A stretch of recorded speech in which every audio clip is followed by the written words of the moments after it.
प्रिय दर्शकों, आज हम आपको बताएंगे कि अंडा खाना पाप है या पुण्य। और आप में से कई लोगों ने हमसे पूछा था कि अगर अंडा खाना पाप है तो दूध पीना और शहद का सेवन करना किस श्रेणी में आता है। जैसे कि हमने आपको अपनी पिछली वीडियो में मांसाहार से संबंधित रोचक कथा सुनाई थी, जिसमें भगवान श्री कृष्ण द्वारा कहे गए गीता के कुछ प्रश्नों ने हमारा मार्गदर्शन किया था, तो वैसे ही आज हम आपको धार्मिक और वैज्ञानिक तथ्यों के जरिए इन प्रश्नों के उत्तर देंगे। अंडे खाने का प्रचलन भारत में 3200 ईसा पूर्व से शुरू हुआ था। वहीं चीन और इंग्लैंड में 1400 ईसा पूर्व में हुआ था, जिसके पुरातत्व सबूत आज भी मिलते हैं।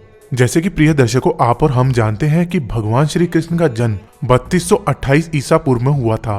अर्थात इससे यह पता चलता है कि भगवान श्री कृष्ण के समय में भी अंडे का सेवन हुआ करता था। उस समय मांसाहार और तामसिक भोजन अधिकतम क्षत्रियों द्वारा ही किया जाता था, जिससे वह उग्र और शक्तिशाली बनते थे। वैसे तो भगवान श्री कृष्ण क्षत्रिय थे, परंतु वह मांसाहार के सख्त खिलाफ थे। उन्होंने भगवद गीता में 17वें अध्याय और 10वें श्लोक में कहा है, यातयामं गतरसं पूति पर्युषितं च यत् उच्छिष्टमपि चामेध्यं भोजनं तामसप्रियम्। मनुष्य जिस प्रकार का भोजन करता है उसकी बुद्धि भी वैसे ही हो जाती है। इसी अध्याय में भगवान श्री कृष्ण मांसाहार के बारे में बताते हैं, परंतु उस अध्याय में स्पष्ट रूप से अंडे का जिक्र नहीं है। पर यह अवश्य है कि भगवान श्री कृष्ण अंडे को भी मांसाहार ही मानते थे। वैसे तो अंडे का जिक्र किसी भी धर्म ग्रंथ में स्पष्ट रूप से नहीं है, तो इसका अर्थ यह नहीं होता कि वह मांसाहार नहीं है। आधुनिक वैज्ञानिकों की माने तो अंडे में कोई भी पशु मांस नहीं होता, इस कारण वह शाकाहारी भोजन में आता है। परंतु गरुड़ पुराण के व्यभिचार खंड के अनुसार भगवान विष्णु गरुड़ को बताते हैं कि जब मनुष्य प्रकृति द्वारा दिए गए जीवन को अपने अनुसार बदलता है या फिर उसके प्रभाव में रुकावट बनता है, तो वह पाप का भागी बनकर निम्न कोटि के नरकों में गिराया जाता है।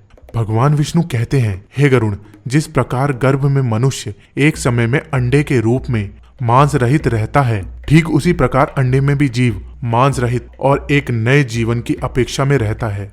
अंडे का आहार करने वाला मनुष्य अंडे में रह रहे जीव से उसका जीवन छीनकर पाप का भागी बन जाता है। अक्सर अंडे का आहार करने वाले मनुष्य को नरक में उसी प्रकार की सजा मिलती है जैसे किसी भ्रूण हत्या करने वाले को मिलती है। वह मृत्यु के बाद इन प्रमुख नरकों में गिराया जाता है, जिसमें असिमित्रम, सुषिमुखम, कृमि भोजनम, कुंभीपाकम जैसे अन्य नरकों में सजा मिलती है और वह अपने अगले जन्म में किसी न किसी रोग के कारण अंगहीन हो जाते हैं। अब बात करते हैं दूध पीना पाप की श्रेणी में आता है या नहीं। जिस प्रकार माता के दूध में उसकी संतान का अधिकार होता है, उसी प्रकार पशु के दूध में भी उसके पालनकर्ता अथवा उसके बच्चे का अधिकार होता है। परंतु दूध बेचना धर्म के विरुद्ध है। दूध का दान मनुष्य को महान बना सकता है, परंतु दूध का व्यापार मनुष्य को नर्क में गिरा देता है।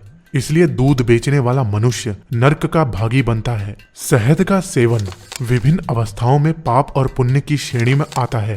प्रथम अवस्था में गरुड़ पुराण के अनुसार जंगल में मधुमक्खी के छत्ते को तोड़ना या फिर घर के पास लगे जंगली मधुमक्खी के छत्ते को तोड़ने से और उसके शहद का सेवन करने से हम पाप के भागी बन जाते हैं, क्योंकि मनुष्य उसमें अपना कोई योगदान नहीं देता। वह सब मधुमक्खी की अपनी खुद की मेहनत होती है। इस कारण हम पाप के भागी बन जाते हैं। वहीं दूसरी अवस्था में मनुष्य जब मधुमक्खियों को पालता है और उसको वैसी अवस्था में रखता है जिसमें वह शहद आसानी से बना लेती है, तो ऐसे शहद का सेवन पाप की श्रेणी में नहीं आता।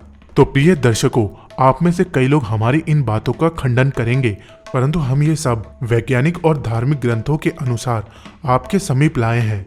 आपका इस संबंध में क्या कहना है, हमें कमेंट में जरूर बताएं। तो शीघ्र ही मिलते हैं अगली इसी प्रकार की किसी इंटरेस्टिंग वीडियो के साथ। तब तक के लिए जय श्री राम।